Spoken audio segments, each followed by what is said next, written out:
Doscilar. Primeira parte.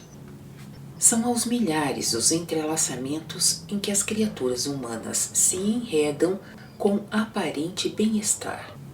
Somente aquelas que sentem em si a lei de Deus do movimento espiritual e se esforçam para o despertar, intuem as ligações de modo extremamente doloroso, porque estas ferem apenas quando aquele que se acha assim enredado tenta libertar-se delas. E, todavia, esse libertar-se é a única coisa que pode trazer salvação da queda no sono da morte espiritual. Hoje, de certo, não compreendereis estas minhas palavras em toda a sua incisiva verdade, porque a humanidade amarrou-se nisso demasiadamente e mal pode ainda ter uma possibilidade de livre visão disso ou uma compreensão total para tanto. Por essa razão, os laços serão agora cortados pela justiça de Deus, destruídos, mesmo que tenha de ser muito doloroso para as criaturas humanas, tormentoso, se de outra maneira não for possível. Somente depois do cortar e da queda dos laços e das amarras, sereis capazes de compreender direito as minhas palavras, num horroroso retrospecto a respeito de vosso errado pensar de até agora. Não obstante, quero destacar da multiplicidade alguns pequenos exemplos, que talvez possam dar-vos uma ideia. Olhai, pois, junto comigo para a atual vida humana. Está certo se as crianças são conduzidas, através de sua infância, fielmente protegidas e guardadas. Se para a juventude em crescimento é dada, através de correspondente instrução, a ferramenta para os caminhos através da vida terrena.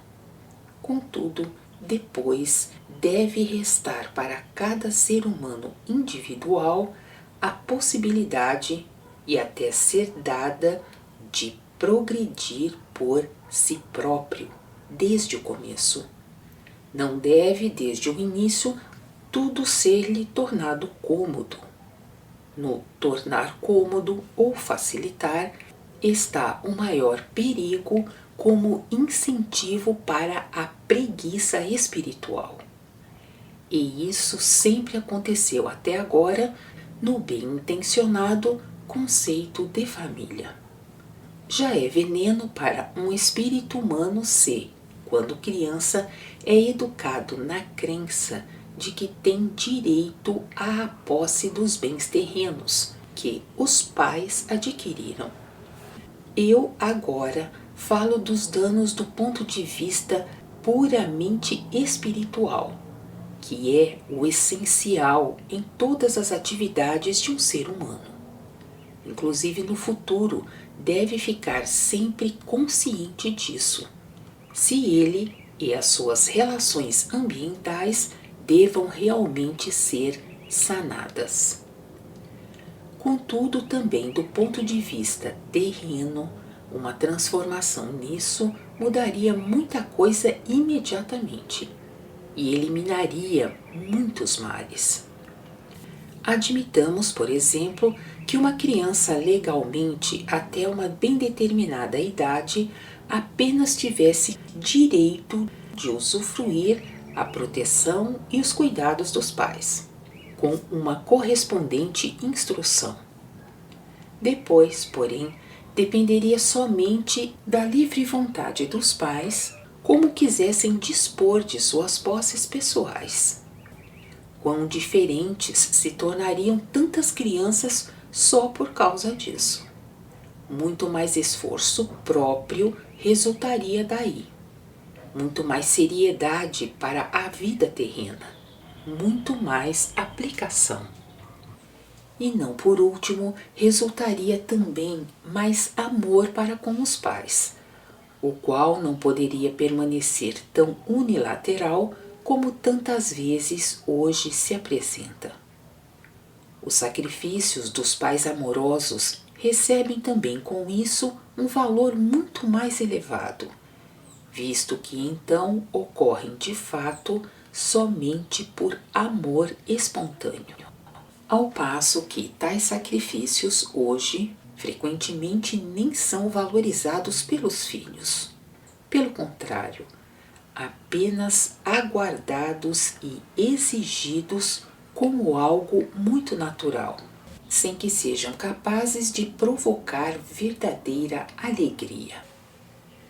A alteração nisso, sem mais nem menos, já contribuiria para conseguir pessoas mais valiosas, com maior autoconsciência, de espírito mais forte e com aumentada energia. Mas também crimes seriam evitados frequentemente, se não existisse direito algum de posse em fortuna pessoal de outrem. Para os filhos seria mais apropriado conquistar o amor de seus pais, em vez de se prevalecerem da filiação e também de seus direitos.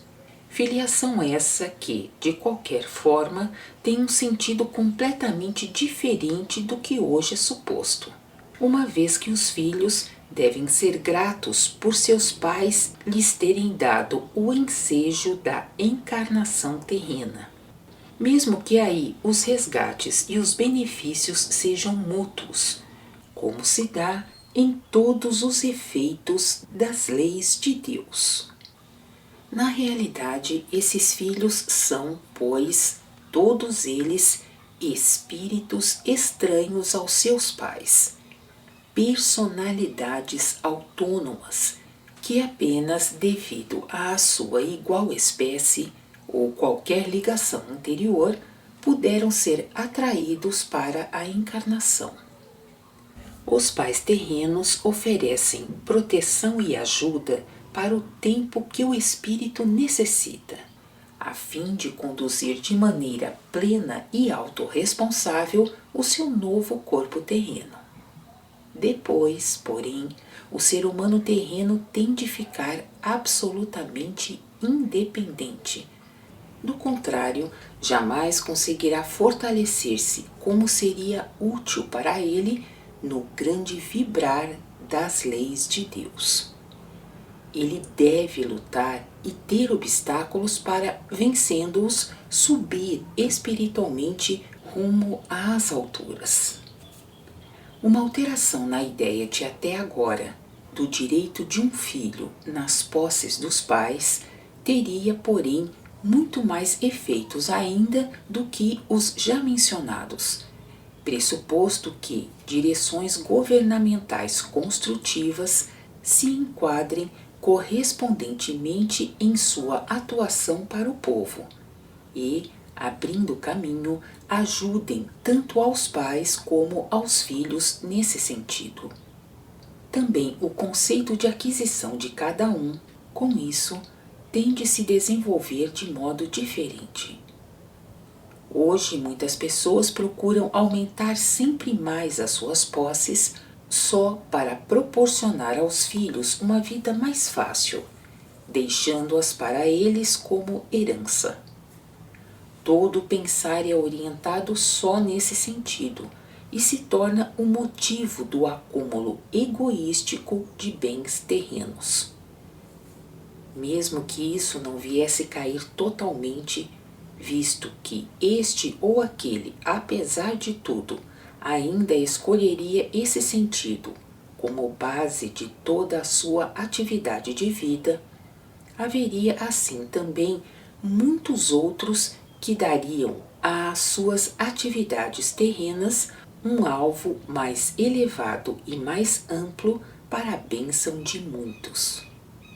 Então cairão os calculados matrimônios imorais, bem como a fraude da triste caça aos dotes. Tantos males cairão assim por si mesmo, e algo salutar ocupará os seus lugares. Honestidade de sentimento intuitivo sobressairá, e os matrimônios tornar-se-ão legítimos. De antemão se chegará a um casamento com muito mais seriedade. Para a juventude adolescente, deve ser oferecido o ensejo de não apenas poder, mas ter de desenvolver as suas forças espirituais a fim de adquirir o necessário para a sua vida. Unicamente isso seria o certo, pois então, mas também somente então, ela progrediria espiritualmente, porque teria de movimentar-se espiritualmente. Ao invés disso, porém, para tantos filhos, exatamente esse caminho, para eles necessário à salubridade espiritual, é demasiadamente facilitado pelos pais ou outros membros da família, e lhes é tornado tão cômodo quanto possível. A isso então se chama conceito de família e amor, ou também dever familiar. Não quero enumerar os danos que através disso surgem, mesmo com a melhor boa vontade, pois inclusive cada ser humano bom necessita aqui e acolá para fortalecimento impulsos exteriores e obrigações. Voluntariamente, apenas raras vezes se colocaria numa situação onde fosse obrigado a se esforçar para aplicar todas as forças espirituais, a fim de se tornar senhor da situação e resolvê-la favoravelmente. Na maioria dos casos, se tivesse uma escolha, optaria pelo caminho mais cômodo, a fim de ter tudo facilmente, o que, porém, espiritualmente não lhe traz proveito algum. O autorrespeito, a confiança em si próprio, porém, aumentará, se com esforço e dedicação ele mesmo se realizar terrenamente, e se tudo isso for uma consequência de seu trabalho. Avaliará, então, muito mais acertadamente as posses, dará valor ao trabalho e também a cada mínima alegria. Valorizará também correspondentemente cada favor de outrem e poderá se alegrar muito mais vivazmente do que uma pessoa à qual muito é lançado no regaço, sem um mínimo esforço próprio, e que somente procura preencher o tempo com distrações. Para uma acertada capacidade de progredir, deve-se procurar proporcionar os meios, se realmente se deseja ajudar. Não se deve simplesmente dar a alguém, sem determinadas obrigações, aqueles frutos que um outro conseguiu com seus esforços. Naturalmente, os pais sempre podem dar tudo de presente aos seus filhos, se quiserem, ou podem, por falso amor, sacrificar-lhes a finalidade e o tempo de toda a sua vida terrena. Podem tornar-se seus escravos, pois nisso lhes fica o livre-arbítrio. Mas, uma vez que nenhuma lei terrena aí os obriga a algo, terão de arcar na reciprocidade da vontade de Deus com a plena responsabilidade disso, completamente sós pela sua própria negligência na criação e em parte também pelo dano espiritual que assim atinge os filhos. Os seres humanos não se encontram aqui na Terra em primeiro lugar para os filhos, mas sim para si mesmos, a fim de que eles possam amadurecer espiritualmente e se fortalecer. Por falso amor, porém, isso não foi mais observado. Apenas os animais ainda vivem aí dentro da lei. Continua na segunda parte.